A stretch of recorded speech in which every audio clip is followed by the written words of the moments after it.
Iniulat ni Labor Secretary Silvestre Bello ang mga hakbang ng kanyang ahensya laban sa kontraktualisasyon alinsunod sa atas ni Pangulong Rodrigo Duterte.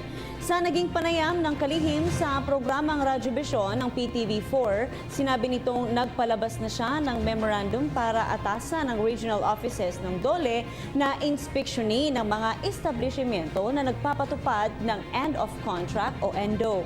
Kailangan umanong mag-ulat ng mga regional offices kay Undersecretary Joel Maglunsod bago matapos ang buwan ng Agosto upang matugunan ang target ng pamahalaan na babawasan ng 50% ang pagsasagawa ng kontraktualisasyon.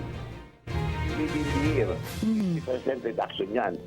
At katunayan nga, nag-utos na ako kahapon at binigay ko yung responsibilidad kay Undersecretary Maglunsod na yung inutusan namin mga regional directors natin na mag-inspect sa mga iba't ibang establishment in the respective region para alamin kung sino ang nag-e-endorse, sino nagko-contractualization, kailangan mag-report na sila sa end of August.